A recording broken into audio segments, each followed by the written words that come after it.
네, 안녕하십니까? 예, 사회 보고 말씀하고 이런 걸 다 흔히 합쳐서 전문용어로 북치고 장구 친다고 하죠. 예, 예, 북도 안 치고 장구도 안 쳤는데, 아까 말씀드리기 전에 받은 복을 세어보라는 그 찬송을 불렀는데, 혹시 받은 복 한번 세어보신 적 있습니까? 예, 얼마만큼 됩니까? 예, 다 복이죠? 잠시만요.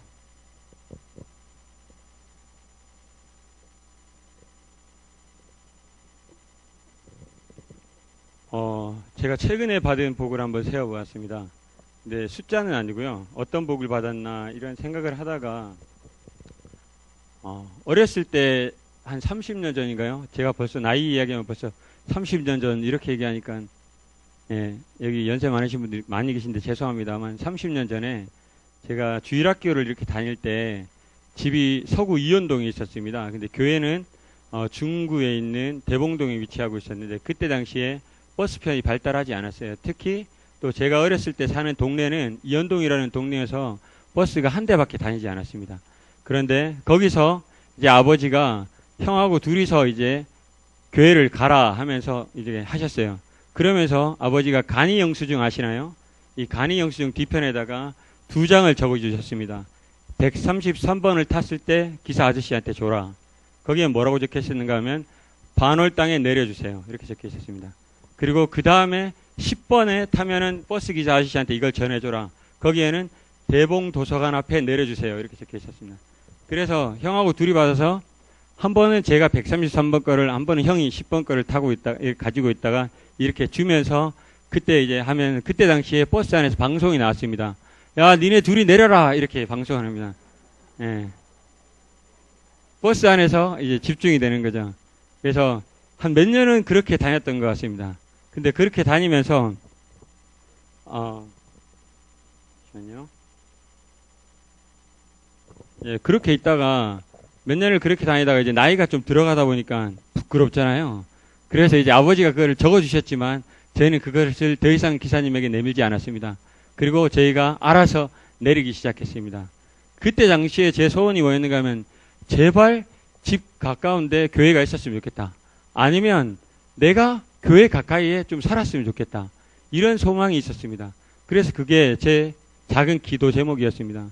그리고 교회에 가게 되면 남들은 다 교회에 놀다가 집에도 갔다 오기도 하고 집에 가서 뭐 옷도 갈아입기도 하고 뭐 먹을 것도 먹기도 하고 하는데 저는 집에 갔다 올 수가 없습니다. 가면 1시간입니다. 제가 집에 갔다 오면은 교회 성도님들은 이미 다 집에 가고 없습니다. 그래서 그때 당시에 기도 작은 또 소망이 하나가 내 주위에 성도님들이 살았으면 좋겠다. 그리고 나도 교회 근처에 살았으면 좋겠다. 이렇게 계속 기도를 해왔었는데 그 기도가 최근에야 이루어졌습니다. 제가 군 생활하면서 가장 가까이 살았던 교회가 여기 오기 전에 창원이었는데 7km 정도 되는 거리에 있었는데 15분 정도 걸렸습니다. 그런데 그 전까지만 해도 다 1시간 이상씩 걸리는 교회를 다녔습니다. 키로수는 40km에서 50km 사이에.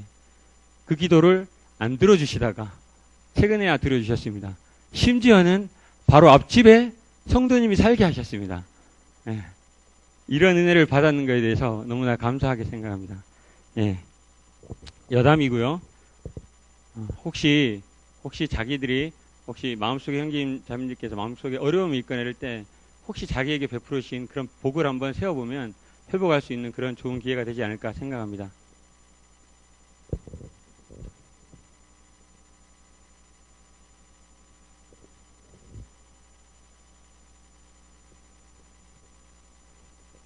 예, 호주 잘 다녀왔습니다. 예, 호주에 가니까 캥거루하고요. 코알라가 인사를 좀 전해달라고, 팔공로 성도님들께 인사를 전해달라고 해서 제가 이렇게 찍어 왔습니다. 예. 가니까 코알라하고 캥거루 다 잠자고 있더라고요. 겨울이어서. 그래서 다 잘 자고 있었습니다. 하여튼, 덕분에, 기도해 주신 덕분에 안전하게 여행 잘 다녀왔습니다. 오늘 성도님들과 이 사랑에 대해서 한번 이야기해 보고자 합니다. 제가 한번 성도님께 인사 한번 드려보겠습니다. 성도님들, 사랑합니다. 어색하시죠? 요즘에 이런 거 많이 하죠? 이거 막 말 안 하고, 이렇게 하면 다 사랑한다는 표현이죠. 우리가 사랑한다는 말을 참 많이 합니다. 그쵸? 예. 안 하시는가 봐요. 저는 많이 하는데 잘 안 하시는 것 같은데, 연예인들도 나와서 뚝 하면은 여러분들 사랑합니다. 이렇게 얘기합니다. 팬 여러분들 사랑합니다. 이렇게 얘기를 하죠. 그리고 인사로도 사랑합니다 하고 우리가 친절하게 모르는 사람한테도 사랑한다는 이야기를 듣습니다. 114에 전화 걸면 사랑합니다 고객님 이렇게 얘기하시요. 예, 이만큼 이 사랑합니다가 우리 주변의 일반적인 이야기로 많이 사용되곤 합니다. 정말 그게 인사가 아니라 사랑하는 그 마음을 가지고 하는 표현들일까요? 예, 한번 생각해 보길 원합니다. 그래서 저는 성도님들과 함께 이 사랑에 대해서 우리가 정확하게 정의를 내려서 어떻게 할 수는 없지만 이 사랑이라는 단어가 어떤 상황이라든지 감정이라든지 이런 마음의 상태를 종합적으로 표현하고 있지 않나 해서 성도님들과 함께 이 사랑에 대해서 한번 해보고 싶습니다. 뭐로 정의할 수 있을까요? 사랑은 한번 말해 보시죠. 편하게. 사랑은 무엇인가요? 예, 저희 고무부 권순석님 사랑은 뭘까요? 예, 사랑은 눈물의 씨앗이라고 합니다. 예, 사랑은 삶이다. 많죠. 고린도전서 13장에 보면 사랑은 오래 참는 것이다. 사랑은 온유한 것이다. 뭐 이렇게 얘기하는데 방금 눈물의 씨앗이라고 했는데 저는 그것까지는 생각 못했습니다. 그런데 제가 생각했던 것은 사랑은 얄미운 나비이다. 예. 아니면 사랑은 뭐 차가운 유혹이다. 뭐 이런 거죠. 유행가 가사에도 많이 언급되는 겁니다. 그리고 예전에 한 이쁜 여가수가 사랑은 창밖의 빗물 같다라고도 했습니다. 하여튼 이렇게 세상 사람들도 사랑에 대해서 많이 정의합니다. 성도님들은 이 사랑에 대해서 어떻게 생각하고 정의하십니까? 물론 답은 없습니다. 그러나 여러분들은 지금도 사랑하고 있고 지금까지도 사랑해왔습니다. 그렇죠? 제가 오늘 여러분들과 나누고 싶은 이 사랑에 대한 주제는 한번 제가 생각한 것은 누가복음 7장 11절부터 17절 본문에 나와 있는 예수님께서 우리에게 보여주신 그 사랑을 보고 같이 정의를 내리고 교훈받기를 원합니다. 누가복음 7장 11절부터 17절입니다.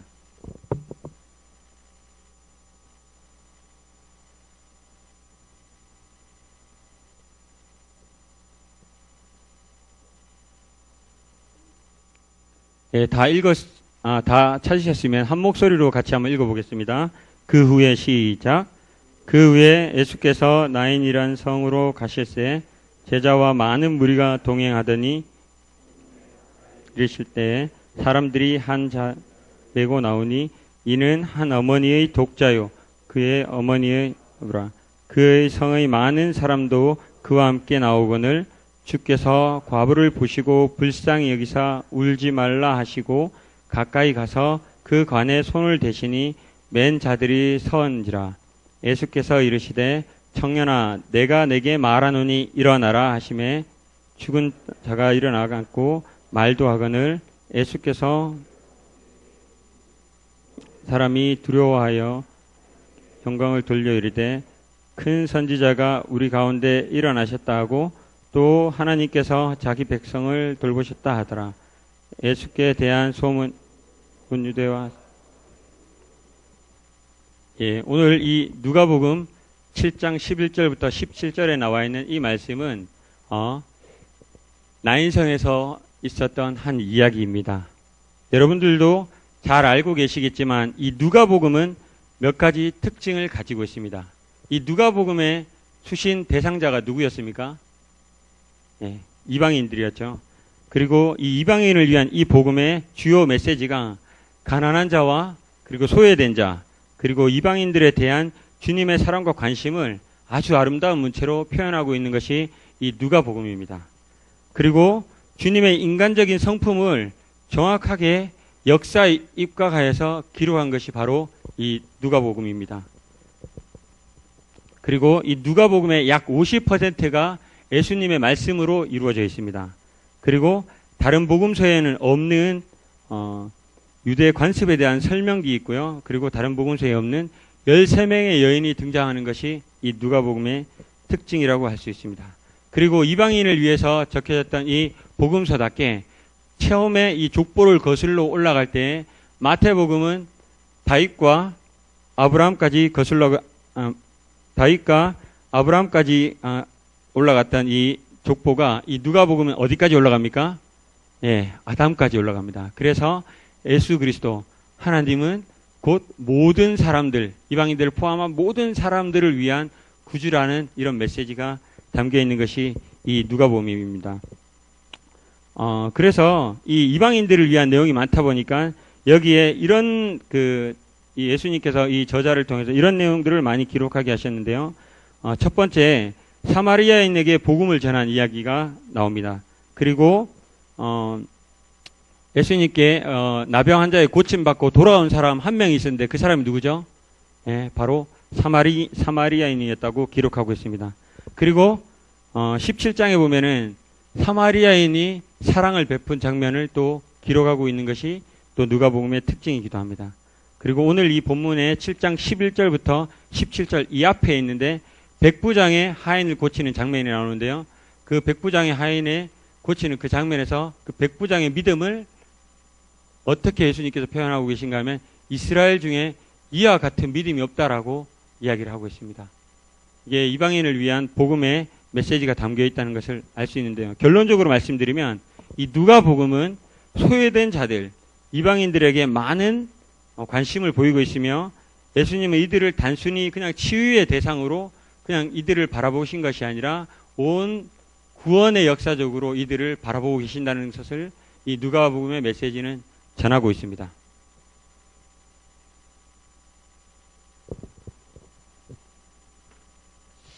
이 본문을 세부적으로 살펴보기에 앞서서 이 동정심이라는 단어에 대해서 잠깐 살펴보기를 원합니다. 동정심이라는 단어 잘 아시죠? 예, 한자로 쓰면은 이 하나동자의 뜻정자, 마음심자 이렇게 쓰고요. 그 다음에 영어로 쓰면은 compassion이라고 이렇게 씁니다. 동정심하면 혹시 마음속에 거부 반응 같은 거 혹시 일어나시지 않으십니까? 없나요? 누가 나한테 동정심을 가졌다 하면은 내가 동정받을 사람이야? 이런 생각 혹시 안 드십니까? 네, 안 드시면 다행이고요. 우리 한국 사회에 있어서는 이 유교적인 문화에 있어서 서열이라든지 이런 게 되게 중요하게 여기는 그런 문화적인 배경을 가지고 있는 것 같습니다. 그래서 누군가가 나에게 동정심을 느낀다고 하면은 아니면 내가 누군가의 동정을 받아야 될 대상이라고 하면은 어떻게 생각되는가 하면은 그 마음을 보는 것이 아니라 상하관계로 나는 듯한 그런 느낌을 받게 됩니다. 그래서 이 동정심이라는 단어를 쓸 때 함부로 잘 사용하지 못합니다. 그래서 TV 드라마나 영화에서 보면은 뭐 연애를 하다가 이렇게 헤어졌다가 다시 이렇게 뭐 좋은 감정을 가지고 이렇게 다가가면은 지금 나한테 동정하는 거야? 이렇게 얘기하면서 막 그런 장면들이 나오죠. 그래서 이 동정이라는 단어를 별로 좋게 생각하지 않는 것 같습니다. 그러나 우리가 한번 살펴보면요. 이 한자로로 하나동자입니다. 뜻정, 마음심자라고 해서 이것은 같은 뜻을 가진 이 마음이라는 의미를 담고 있습니다. 그리고 이 단어는 사전적으로 살펴보면요. 남의 불행을 가엾게 여기는 따뜻한 마음이라고 합니다. 그리고 남의 경우, 남이 처한 상황을 이해하여 그 사람과 같은 느낌을 가지는 것을 뜻합니다. 좋은 뜻이죠. 예. 단순히 값없이 값싸게 그 사람을 어떻게 상하수직적으로 생각하는 것이 아니라 그 사람의 마음을 같은 마음에서 이해하는 그런 따뜻한 마음을 동정심이라고 합니다. 그리고 영어 성경에서는 이 본문에 나와 있는 이 불쌍히 여기다 이런 동정심을 표현한 것을 compassion이라고 쓰고 있는데요. 이 compassion이라는 단어는 동정하다라는 뜻으로서 연민하다, 그 다음에 자비하다, 친절하다라는 뜻을 다른 영어 단어와 유사한 단어로 분류되어서 사용되고 있습니다. 오늘 본문 누가복음 7장 13절에 예수님께서 아까 과부를 보시고 불쌍히 여겼다라고 기록되어 있죠. 여기서 예수님께서 이 불쌍히 여기셨다는 마음은 이 동정심을 의미합니다. 원어로 찾아보면요, 이 동정심은 좀 어렵습니다. 스플랑크니조마이. 발음이 맞는지는 모르겠습니다. 하여튼 이렇게 쓰여져서 이것은 동정을 느끼다라고 되어 있고요. 공간복음, 마태복음, 마가복음, 누가복음에 이 동정을 느끼다, 이 컴패션, 이 원어로 사용된 이것은 총 12번 사용되어졌습니다. 이 단어들이 예수님께서 다른 복음에서 언제 사용했는가 하면요, 예수님께서 목자들이 없는 무리를 보시고 안타까운 마음을 느끼시고 불쌍히 여겼다라고 할 때 이 단어를 사용하셨고요. 그리고 병자들을 보시고 가지신 그 마음, 그 병자들이 아파하거나 이런 마음을 이럴 때 그들을 보시고 안타까워하는 마음으로 이 단어를 사용하셨습니다. 그리고 사마리아인과 탕자의 비유에서도 이와 같은 이 단어가 사용되었었습니다. 이렇게 세부적으로 이 동정심이라는 이 단어를 살펴본 이유는 오늘 본문에서 나와 있는 예수님의 그 마음을 우리가 한번 살펴보기를 원하는 마음에서 이 동정심이라는 단어에 대해서 한번 살펴보았습니다. 이곳은 어디입니까? 예, 이곳은 바로 나인성입니다. 여기 위에 써있죠? 나인성. 오늘 본문에 나와 있는 이 그림을 본문에 나와 있는 이 배경을 이 그림으로 이렇게 표현한 것입니다. 물론 제가 그린 것은 아닙니다. 예. 여기 보면은 누구누구가 보입니까? 많은 사람들이 보이죠. 이 나인성은 어디쯤 위치하고 있는가 하면 예수님께서 갈릴리에서 2차 사역을 할 때 과부의 아들을 살리신 점이 이 나인이라고 하는데요. 지도에서 보면 위쪽 갈릴리 지방에서 여기에서 이쪽 확대해서 보면은 가버나움에서 백부장의 신하를 고치고 난 다음에 나인이라는 곳에 내려오셔서 이 과부의 아들을 살리신 지점이 바로 이 지점이 되겠습니다.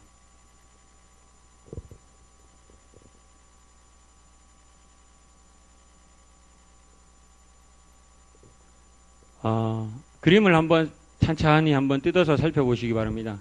오늘 성경 본문에 읽었던 주인공들이 등장하고 있고요. 그리고 예수님께서도 등장하고 있습니다. 벌써 예수님께서 관에 손을 대고 이미 아이들이 이제 일어난 장면이 나오고 사람들은 그 장면을 보고 환호하고 있는 장면이 나옵니다. 여러분들은 누가 보이십니까? 네. 주인공부터 보겠습니다. 예수님 여기 계시죠? 그리고 이 과부가 나옵니다.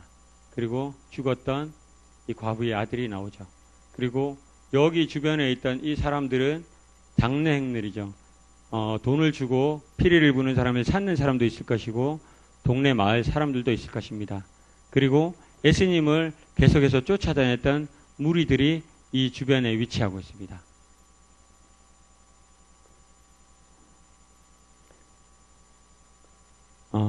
여기 이 한 과부가 있습니다. 성경은 이 과부에 대해서 좀 비교적 상세하게 기록하고 있습니다. 이 과부가 지금 어떤 상태일까요? 과부라고 하면은 이미 남편을 잃은 상황입니다. 그리고 이 남편을 잃은 이 과부에게 이 아들 하나, 독자라고 하죠. 이 독자는 아마 과부에게 어떤 의미를 부여하더라도 헤아릴 수 없는 그런 소중한 존재였을 것입니다. 그런데 그 과부에게 이 아들이 죽는 청천벽력 같은 일이 일어났습니다. 사람들은 이 과부에 대해서 이렇게 할 것입니다. 옛날에는 누가 죽거나 과부가 되거나 이러면은 그 과부의 죄로 인해서 그렇게 됐다라고 생각했을 것입니다. 그리고 유대 사회에서 특히 이 죄에 대해서 여자가 이렇게 죄를 가지고 왔다라고 해서 장례식 경제를 맨 앞에 세워서 이 수치를 당하게 하는 그런 풍습이 있었다고 하는데요. 그만큼 이 과부에게는 이 아들을 잃은 슬픔과 먼저 남편을 보낸 그런 슬픔이 복합적으로 작용해서 아주 슬픈 가운데 있었을 것입니다. 그 슬픔이 이 그림에 다 표현되지는 않았지만 이 말씀을 봤을 때 우리는 이 과부가 어떤 상태에 있는지 놓여 있는지 우리는 알 수 있습니다. 예수님께서 이 과부를 보시고 어떠한 마음이 드셨다고 성경은 기록하고 있습니까? 예. 그 전에 예수님은 먼저 이 과부를 보셨습니다. 예수님께서 그 과부를 보시고 불쌍히 여겼다라고 오늘 본문은 기록하고 있습니다.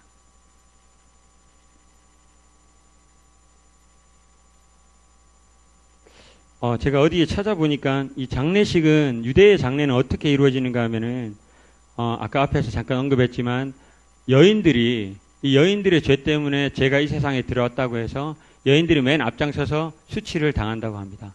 그리고 장례식의 행렬에 돈을 주고 산 피리를 부는 사람들과 곡하는 사람들을 사서 이렇게 장례를 하고요. 이 가족들은 이 시체를 가지고 와서 닦고 난 다음에 손을 포개서 이렇게 닦고 난 다음에 오후 6시경에 해서 장례 행렬이 나간다고 합니다. 이 상황 속에서 우리가 봤을 때 혹 이것을 연구한 어떤 학자는 여기에 있었던 무리가 대략적으로 예수님을 따라왔던 무리는 약 1000명 정도 되었다라고 하고요. 그리고 이 장례 행렬은 약 500명 정도 되었다라고 합니다. 이 상황에 지금 여기 보이는 이 장면에서 전체적으로 봤을 때 약 1500명 가량이 이렇게 운집하고 있는데요. 이 혼란한 상황 속에서 예수님께서 가장 먼저 하신 일은 바로 그 과부를 보셨다는 사실입니다. 그리고 그 과부에게 불쌍히 여기시는 마음을 가지셨다는 겁니다. 그리고 예수님께서는 그 마음을 가지시고 그 과부에게 다가가셨습니다. 그리고 그 과부에게 예수님께서 이렇게 말씀하셨습니다. 울지 마라. 울지 마라. 이 울지 마라는 말에는 다른 사람이 했다면 단순한 위로가 될 것입니다. 그러나 예수님께서 이 울지 마라고 하신 것은 예수님께서 앞으로 일어날 일에 대해서 다 알고 계셨기 때문에 능력을 가지시고 이 말씀을 하셨습니다. 울지 마라.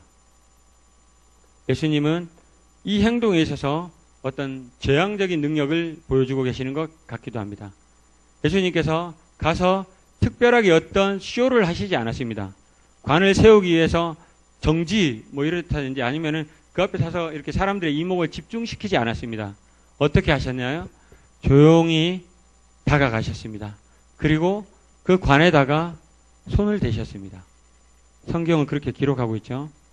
우리가 로마의 황제들이 이 말하기 싫어해서 그런지는 안 그런지 모르겠는데요. 아니면 자기의 어떤 이런 재앙적인 능력을 보여주기 위해서 그렇게 했는지 모르겠는데요. 이 사람을 살릴까요? 죽일까요? 이렇게 얘기하면 어떻게 하죠? 이렇게 하죠. 말 안 하죠. 귀찮아서 그랬는지 모르겠지만 그런 재앙적인 엄청난 능력을 가지고 있는데 예수님께서도 마치 자꾸 저한테 시간을 제쳐가네요. 예.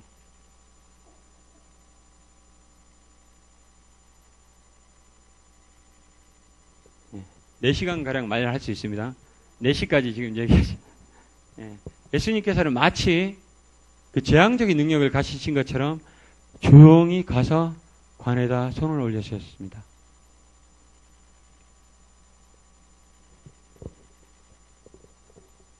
그리고 그 청년에게 많은 말씀하시 않으셨습니다. 일어나라. 일어나라고 말씀하셨습니다.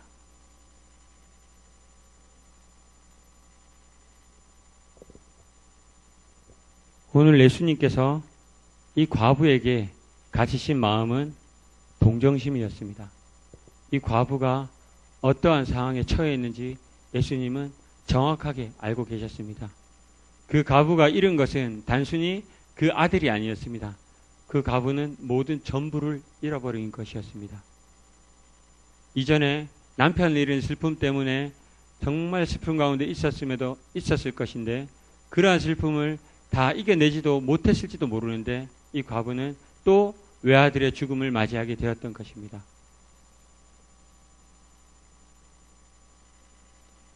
예수님의 사랑의 시작입니다. 예수님은 먼저 이 과부를 바라보셨습니다. 이 복음서에서는 예수님께서 사람들을 바라보셨다라고 기록하고 있는 것이 약 40번 가량 나옵니다. 그래서 이 예수님께서 이 40번 가량 바라보시기 전에 동정심을 가지고 이들을 바라보시기 전에 하신 행동이 바로 이 보신 이 행동이었습니다. 그래서 저는 이 사랑의 시작을 보다라고 이렇게 말씀드리고 싶은데요. 예수님께서 대표적으로 이렇게 보신 장면을 3가지로 한번 찾아보면은 마태복음 9장에 기록되어 있는 예수님께서 목자가 없는 무리들을 보시고 그들을 보고 불쌍히 여기셨다. 그들을 보고 불쌍히 여기시다라고 기록하고 있고요.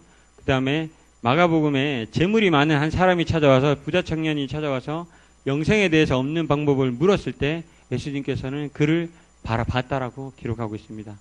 또한 요한복음 19장에 보면은 예수님께서 돌아가시기 전에 그 모친과 사랑하는 제자가 곁에 섰는 것을 보시고라고 이렇게 기록하고 있는데, 이 동정심을 가지기 이전에 예수님께서 하셨던 행동을 보면 이 보는 행위를 먼저 하셨는 것이었습니다.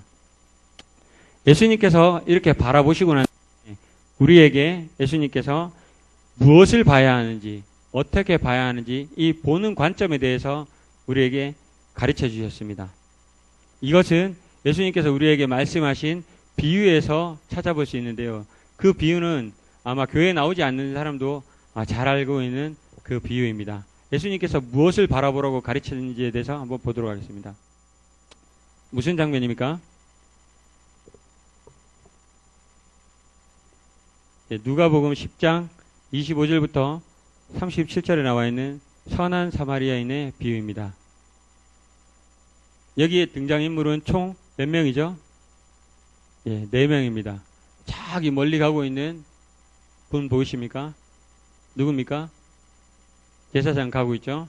그 다음에 두 번째 가고 있는 사람 누구죠? 레위인이죠. 그리고 마지막으로 누구입니까? 사마리아인입니다. 자, 이들은 같은 길을 가고 있었습니다.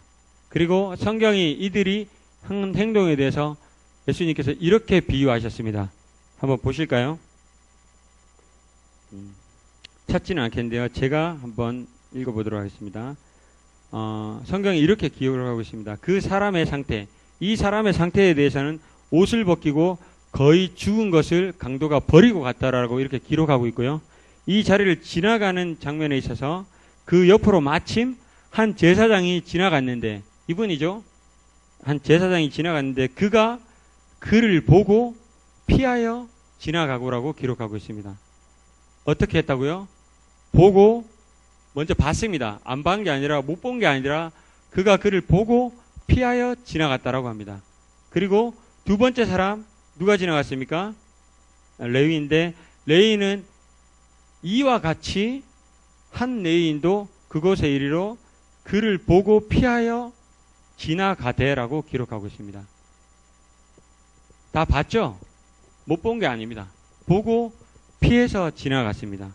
근데 마지막으로 33절과 34절에 나와 있는 이 선한 사마리아인은 어떻게 하였습니까? 어떤 사마리아인은 여행 중 거기에 이르러 그를 보고 어떻게 했다고요? 불쌍히 여겼다라고 했습니다. 여기 나오는 이 세 명은 공통적인 사람은 모두 다 이 강도 만난 사람을 다 보았습니다. 못 본 게 아니라 다 보았습니다. 그러나 그들은 이 사람, 강도 만난 사람을 보았지만 그들이 생각하고 본 것은 달랐습니다. 어떻게 달랐을까요? 그 다른 그것을, 그 관점으로 인해서 그들이 한 행동들이 결정되었습니다. 이 레위인과 이 제사장은 어떤 일에 집중했을까요? 성경은 물론 자세하게 기록하고 있지는 않습니다. 그러나 이것을 우리가 추측해 볼 수 있는데요. 이 레위인이 뭔가를 이렇게 보고 지나가고 있죠. 그리고 이 제사장은 아마 제사가 때가 다 되어서 시간이 다 돼서 급박했을지도 모릅니다. 각자의 할 일들이 있었겠죠. 자기가 맡은 일들이 있었을 것입니다. 그래서 그 맡은 일 때문인지 아닌지는 정확하게 알 수는 없습니다. 그러나 그들은 뭔가로 분주해 있었을 것입니다. 그리고 더 생각해보면 이런 생각까지 할 수 있겠죠. 내가 이 사람을 치유하게 되면은 뭐가 필요하죠? 시간이 필요하죠. 그리고 또 뭐가 필요합니까? 물질도 필요하죠. 또 뭐가 필요합니까? 위험을 감수해야 됩니다. 이 사마리아인 이 비유를 연구하다 보면 이 사마리아로 내려가는 이 길은 강도들이 출몰하기 아주 좋은 지형입니다. 아주 음침한 지형이고요. 수시로 강도들이 출몰했고 지금도 이 지형에서, 지금 우리 살고 있는 이 시대의 이 지형에 가보면 이 지형이 강도들이 출몰하기 딱 좋은 지형이라고 합니다. 그러면 이렇게 강도 만난 사람이 있다는 것은 강도가 있다는 거겠죠. 그래서 이 일을 구하다 보면 이 강도 만난 사람이 또 나타나서 어떻게 할 수도 있겠죠. 그런 위험을 감수해야 되는 것이었습니다. 이 제사장과 이 레위인은 그것을 생각했던 것 같습니다. 내가 이를 구하면, 이를 봤는데 이를 보고 난 다음에 이를 만약에 이 사마리아인을 건들게 된다면 어떻게 해야 될까요? 아, 내 지금 제사 드리러 가는데 제사 못 드리겠지? 아니면 레위인 뭐 하러 가야 되는데 못 하겠지? 아니면 내가 지금 뭐 하고 있는 거 못 하겠지? 그래서 누군가 구해주겠지? 아니면 내 목숨이 위태로울 수도 있겠지라고 생각하고 피하여 지나갔던 것 같습니다. 그러나 이 사마리아인은 어떻게 했습니까? 나중에 기록되어 있지만 모든 부비를 다 들여서 그거 더 들면은 다시 주겠다라고 하고 이를 데려다 주었습니다. 이 모든 것을 감수했죠. 이들의 첫 시작점은 이 강도만다는 사람을 보는 것으로부터 시작했습니다. 마치 예수님께서 이 과부를 바라본 것처럼 이 사마리아인도 이를 바라보았던 것입니다. 이 그림은 여러분들이 또 잘 아는 탕자의 비유에 관한 그림입니다. 지금 탕자가 돌아왔죠. 예, 아버지가 달려나왔습니다. 그리고 여기 지금 새끼 송아지를 잡으라 그래서 지금 잡으려고 하고 있죠. 그리고 좋은 옷을 가지고 왔습니다. 그리고 여기 못마땅해 여기는 사람, 이거 왜 가져왔어? 라는 이런 표정으로, 누가 시켰어? 왜 가져왔어? 라는 표정으로 짓고 있는 사람 한 명 있죠. 그쵸? 예, 이 사람이 있습니다. 아마 형으로 추측되는 사람인 것 같습니다. 이 장면에서도 이 탕자의 아버지가 무엇을 하고 있었는가 하면은 성경은 이렇게 기록하고 있습니다. 아들이 혹시 오나 안 오나 보고 있었다라고 기록하고 있습니다. 그리고 이 아들이 오는 것을 보고 달려나갔다라고 기록하고 있습니다. 우리가 잘 아는 말씀이죠. 그냥 탕자가 돌아왔구나, 죄인된 우리가 돌아왔으니까 아버지가 우리를 감싸는 이 장면에 대해서 우리가 이걸 많이 생각하는데요. 이 유대 지방 풍습에서 이 한 족장이 달려나왔다라고 하는 것은 팬티바람으로 나와서 돌아다닌 것과 같은 그런 수치를 나타냅니다. 그래서 잘 달려나오지 않는다고 합니다. 뛰지 않는다고 합니다. 마치 누구처럼요? 우리가 옛날에 우리 옛날에 조선시대나 이럴 때 양반들이 절대 뛰지 않는 것처럼 이렇게 근엄한 표정으로 이렇게 다니면서 절대 뛰지 않는 것처럼 이때도 이런 시절에는 절대 뛰지 않았다고 합니다. 그러나 이 아버지가 이 아들이 멀리서 오는 것을 먼저 보았고요. 그 보면서 이 아들을 향한 그 마음에서 먼발치에서 달려나왔습니다. 이 달려나왔다는 것은 무엇을 의미하는가 하면 이 아들에게 향해 있었던 온갖 비난들, 그 집 둘째 아들 어디 갔어? 부터 시작해서 그 아들에 향한 모든 비난들을 이 아버지가 모든 것을 다 감수하신 것이었습니다. 이 아버지는 이 아들의 그 부분을 먼저 보았고 이 아들을 불쌍히 여겼다는 것입니다. 그러나 이 아버지가 봤던 이 부분은 이 아들 자체, 내 아들이라는 그 자체만 바라봤는데 이 형은 무엇을 보았습니까? 이 동생이 가지고 있는 문제를 보았습니다. 아버지의 재산을 가지고 나간 거, 그리고 다 그것을 탕진한 거, 그럼에도 염치 없이 돌아온 거, 그리고 아버지가 그것을 잘 맞아준 거, 모든 것이 다 어땠죠? 못마땅했습니다. 잘 나타나 있죠, 표정이. 예, 못마땅한 표정이죠.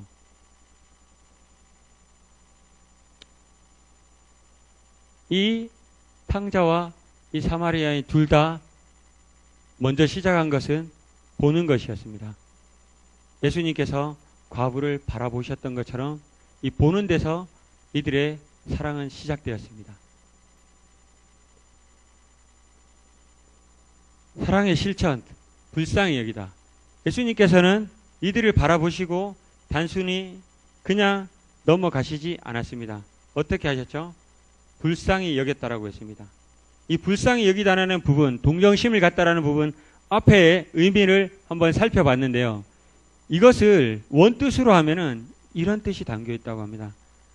창자가 끊어지는 고통, 그 고통을 가지고 같은 그런 고통을 가지고 상대방을 가볍게 여기고 생각하여 동정하는 그 마음, 민망히 여기는 마음, 이런 마음을 이 원뜻에서는 이 동정심을 갖다는 원뜻을 가지고 있다고 합니다.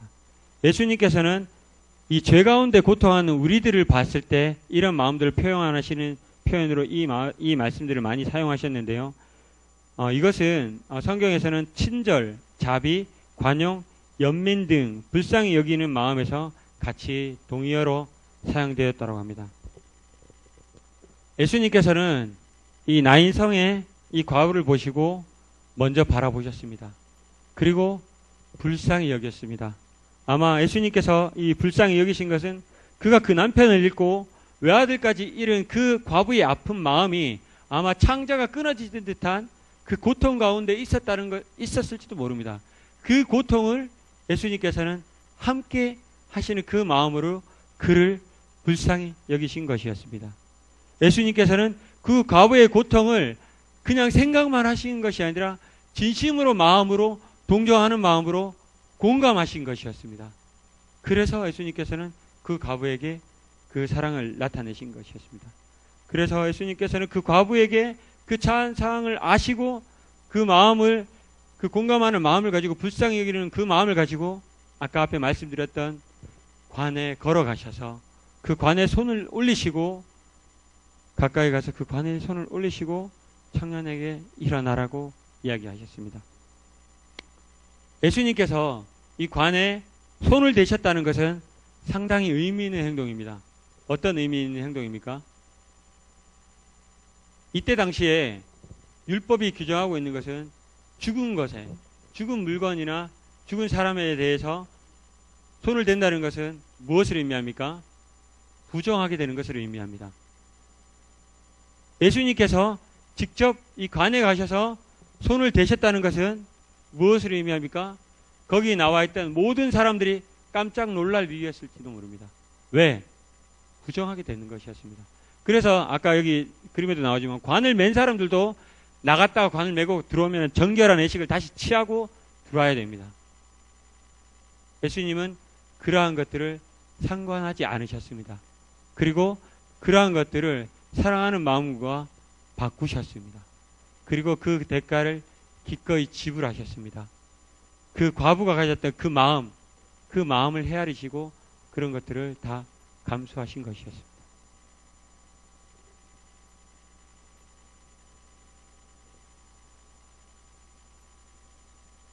사랑에는 대가가 있습니다.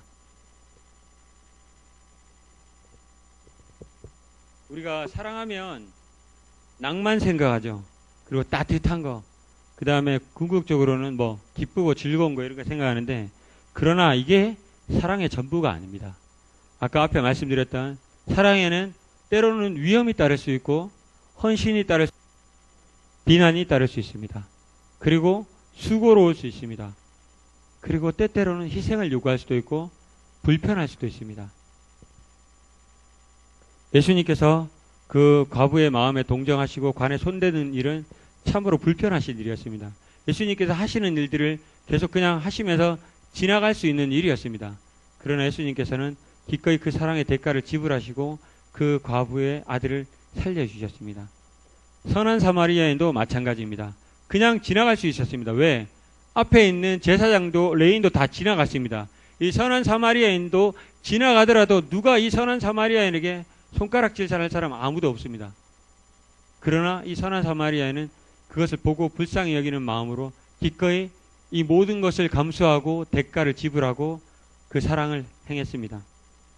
탕자의 아버지도 마찬가지였습니다. 아들이 돌아오는 것을, 아들을 내어치고 난 다음에 아들을 멀리 내어보내도 동네 사람들이 오히려 환호했을 것입니다. 그런 못된 아들은 그렇게 처벌해야 된다라고 해도 당연한 것이었을지도 모릅니다. 그러나 그 아버지는 아들이 언제 어느 오만물만 기다리고 있다가 아들을 보고 달려나가서 그를 맞아 주었습니다. 주위의 동네 사람들로부터 있을 온갖 비난과 그리고 그런 수고로움을 모든 것을 다 감수하고 그 아들을 불쌍히 여기고 사랑을 행했습니다. 비유에서 두 가지를 살펴보았지만 예수님께서도 직접 이런 사랑의 대가를 지불하시고 이런 것들을 하신 장면이 두 가지가 나옵니다. 바로 이 두 장면인데요. 예수님께서 이 예수님의 발에 향유를 붓고 머리털로 씻긴 이 장면과 그리고 삭개오의 집에 들어가시는 이 장면입니다. 이 두 장면이 예수님께서 바로 이 사랑의 대가를 기꺼이 지불하시고 행하신 그 장면이라고 생각되어서 한번 찾아봤습니다. 예수님께서 이 여인에게 예수님의 발을 내어주는 이 장면은 예수님께서 이 여인에게 발을 내어줬다는 이 자체가 여기 보고 있는 사람들 보이죠? 뭐 어떤 표정으로 보고 있습니까? 네. 설마 예수님께서 둘이 무슨 관계야? 이런 오해까지도 받을 수 있는 이런 표정들이죠. 지금 보니까. 네. 그런 것이었습니다. 이 여인은 죄인이라고 기록하고 있습니다. 그래서 이 죄인된 이 여인이 예수님께 나와서 발을 향유를 붓고 머리털로 씻겼을 때 예수님께서 거부하시지 않고 가만히 계셨다는 것은 이 여인에게 향하고 있던 사람들이 죄인 아닙니까? 저 죄인, 저런 여인이라고 손가락질하는 이 여인이 받고 있던 그런 모든 비난을 누가 지금 가지고 가신 겁니까? 예수님께서 이것을 다 감수하신 겁니다. 이 삭개오도 마찬가지입니다. 삭개오가 예수님을 보고 싶어서 나무 위로 올라갔습니다. 사람들은 다 신경 쓰지 않고 있겠죠. 근데 예수님께서 삭개오를 바라봤을 때 삭개오야 내려오라, 내가 오늘 너네 집에 유하여야겠다라고 얘기했을 때 이 사람들 지금 표정들 보입니까? 예? 지금 옆에 얘기하죠. 예? 야 진짜야? 가는 거야? 몰라. 이런 표정들이 있죠. 예. 무엇을 의미합니까? 비난을 예수님께서 다 감수하시겠다는 겁니다. 이 삭개오에게 세리는 창녀하고 동급으로 치던 이 시절에 이 세리가 받아야 했던 이 모든 비난, 삭개오에게 향했던 그 모든 비난을 누가 대신 그 대가를 가지고 가겠다는 겁니까? 예수님께서 가지고 가시겠다는 겁니다. 이게 이 사랑의 대가입니다.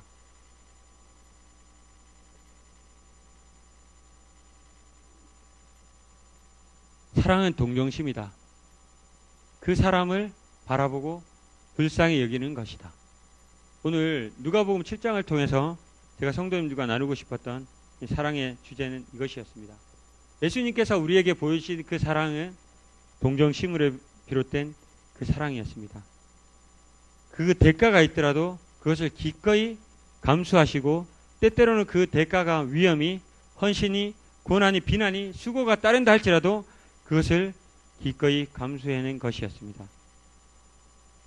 제가 이 창원에서 2월 달부터 올 이번 달 초까지 왔다 갔다 했는데요. 이제 제 마음에 이런 마음이 있습니다. 되도록이면 빨리 집에 가고 싶다. 빨리 집에 들어가고 싶다. 이런 마음이 있었어요. 왜냐하면은 일주일 동안 가족을 못 봤기 때문에 빨리 보고 싶은 마음과 하여튼 집이 편하잖아요. 그래서 빨리 보고 싶은 마음이 있었는데 그래서 제가 허겁지겁 이렇게 오면은 버스에서 내려서 빨리 막 집에 가려고 이렇게 달려가는 길이었습니다. 얼마 전에 그렇게 왔다 갔다 하는 시절에 어떤 일이 있었는가 하면 이제 엘리베이터를 타고 가다가 빨리 올라가야 되는데 15층에 살고 있는데 15층에 하지 않고 10층에서 엘리베이터 문이 열렸습니다. 그래서 누가 타든지 상관없이 빨리 탔으면 좋겠다. 빨리 올라갔으면 좋겠다. 이런 생각이 있었습니다. 그런데 15층에 문이 열리니까 한 아이가 울고 있었습니다. 여자아이가 막 울고 있었습니다. 근데 문을 닫지 않습니다. 계속 열고 저를 보고 우는 겁니다. 그래서 제가 길을 잃었니? 라고 물어보았습니다. 라고 합니다. 대화가 시도가 될지 안 될지 모르겠지만 하여튼 그래서 빨리 올라가고 싶은 마음에 집 어디야? 여기 사니? 라고 합니다. 그러면 넌 집 어디야? 라고 합니다. 제가 무서워서 그런 것인지 아닌지 구별은 못하겠지만 하여튼 대답을 잘 하지 않았습니다. 그럼 너 어디 있다 왔니? 대답을 안 합니다. 빨리 집에 가고 싶은데 그 아이가 저를 붙잡았습니다. 그래서 제가 할 수 있는 방법은 여러 가지가 있었겠죠. 문 닫아라, 나가라 하고 문 닫고 올라갈 수도 있었습니다. 그런데 그 아이를 보고 측은한 마음이 생겼습니다. 왜? 저도 딸을 키우는 입장에서 그 아이가 길을 잃어버렸다면 애타게 찾을 그 부모가 생각되었습니다. 그래서 아이에게 대화를 계속 시도했고 결국은 자초지종은 이루어졌습니다. 그 아이가 20층에 사는 한 언니 집에 놀러로 왔었는데 그 언니하고 잘 놀다가 언니가 갑자기 집에 가라 그랬습니다. 그래서 그 아이가 엘리베이터를 타고 내려왔는데 10층에 내려와서 갈까 말까 망설이다가 10층에 있었고 계속 10층에서 버튼을 누르고 있었던 것이었습니다. 그래서 제가 그 아이에게 10층에 올라가서 20층에 올라가서 띵동띵동 문을 열고 그 집에 들어가서 자초지 이 아이가 10층에서 울고 있었습니다. 같이 놀았던 아이 맞습니까? 맞다라고 합니다. 그래서 이 아이가 지금 울고 있었는데 엄마 전화번호 아십니까? 이렇게 막 하다 보니까 시간이 흘러갔습니다. 그래서 결국은 그 아이는 자기 부모에게 잘 인계가 되었습니다. 귀찮은 일이죠. 네. 사랑은 일은 때때로 귀찮은 일입니다. 월요일 아침에 진해에 내려가려고 5시 50분에 일어나서 6시 40분 기차를 탑니다. 그런데 아침에 평안한 가운데 이제 기차를 탔는데 한 노부부가 차를 탔습니다. 그 노부부의 손에는 도저히 감당할 수 없을 만큼의 무게의 짐들을 들고 있었습니다. 도대체 그 짐을 들고 어디로 가시는지 모르겠지만 하여튼 들고 가고 있었습니다. 지그시 눈을 감았습니다. 나머지도 다 지그시 눈을 감았습니다. 당연한 일이죠. 피곤하니까. 근데 노부부가 마침 제가 내리는 그 지점에 같이 내리는 겁니다. 그래서 제가 짐을 들어드릴까요? 물어보고 싶었는데 오해를 받을까봐, 혹시 짐을 강탈해 가지 않을까 하는 그런 오해를 받을까봐 물어보지 않았습니다. 그래서 그 노부부에게 아무런 얘기도 안 하고 그냥 가고 있는데 그 노부부가 짐을 못 들고 가서 응고주춤하는 장면을 보고 다시 가던 길을 되돌아와서 혹시 괜찮으시다면 제가 이 짐을 들어드려도 될까요? 라고 물어봅니다. 그런데 제 기차 시간은 다가오고 이분들이 어떤 상황이 어떻게 처해진지 모르겠지만 일단은 이것을 들어드려야 한다는 그 생각에 이 짐을 들어드린 적이 있습니다. 성도님들, 아주 일상적인 이야기일지도 모릅니다. 그러나 제가 들은 이 일상적인 이야기 속에서 성도님들에게 말씀드리고 싶은 것은 이 한 가지입니다. 사랑에는 대가가 따를 수 있습니다. 그것이 때때로는 수고가 될 수도 있지만 어떤 때는 위험이 될 수도 있습니다. 그리고 그 사랑에는 헌신을 요구합니다. 때때로 내가 그 사랑을 베품으로써 그것을 시기하는 사람들에게 비난을 받을 수도 있습니다. 예수님께서 우리에게 보여주시고 가르치셨던 그 사랑은 그 사람을 바라보고 그 사람에 대한 문제를 지적하고 그 사람이 어떤 사람이냐 가리고 그 사람이 지금까지 나와 어떤 관계에 있었냐 그것을 가리는 그런 사랑이 아니라 그 사람 자체로 그 영혼 자체로 그를 돌보시며 사랑하신 그 사랑이었습니다. 그것이 이 누가복음 7장에 나와 있는 이 나인성의 이 과부를 보고 불쌍히 여기셨던 그 마음이 아닐까 생각됩니다. 요한복음 10장 34절 35절 같이 한번 읽어보겠습니다. 내 계명을 시작.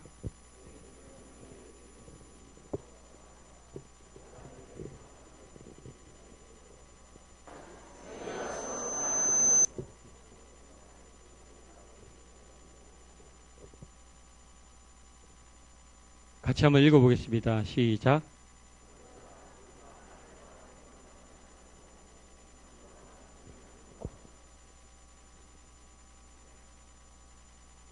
마지막으로 한번 같이 읽어보겠습니다. 사랑하는 자들 시작.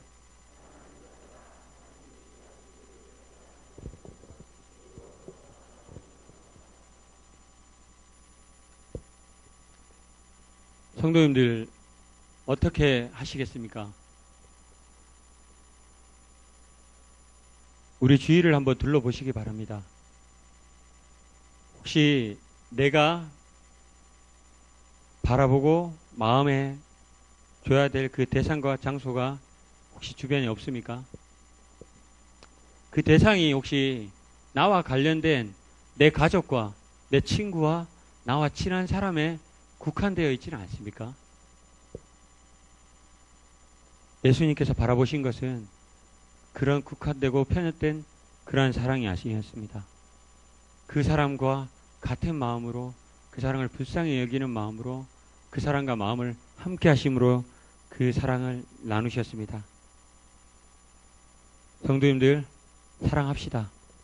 말과 혀로만 사랑하지 말고 예수님께서 우리에게 가르쳐 주신 그 사랑을 우리 함께 합시다. 비록 그 사랑이 대가가 따른다 할지라도 그 대가가 따른다 할지라도 그것을 우리가 지불하는 것처럼 여겨지지만 실제로 그 대가는 우리가 지불하지 않아도 되는 것입니다. 우리가 받은 사랑의 극치가 무엇입니까? 예수님께서 우리를 불쌍히 여기시는 마음으로 십자가에 그 생명을 내어주신 게 그 사랑의 극치가 아닙니까? 우리는 그런 사람을 입은 사람들입니다. 그러한 사랑을 베푸신 예수님께서 직접 이 땅에 오셨고 우리에게 그 사랑을 말과 혀로만 하신 것이 아니라 직접 몸소 가르쳐 주셨습니다. 어떻게 해야 될까요? 어떻게 해야겠습니까? 사랑합시다. 제가 이 말씀을 준비하면서 부끄러운 제 마음이 들었습니다. 이때까지 나와 관련된 것, 그리고 내가 편한 대로 편협하게 사랑했던 제 그 부족한 부분들을 발견하게 되었습니다. 그러면서 마치 사랑이 많은 사람인 것처럼 혼자 생각하고 그리고 착각하면서 살아왔던 제 부끄러운 모습들을 발견하게 되었습니다.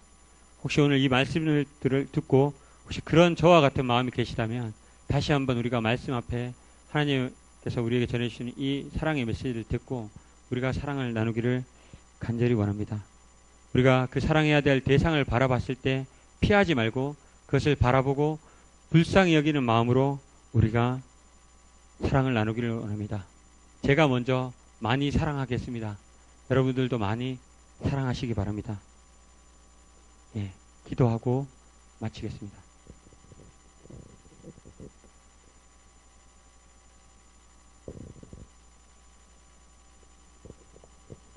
형제님 가운데 한 분 기도해 주시면 감사하겠습니다.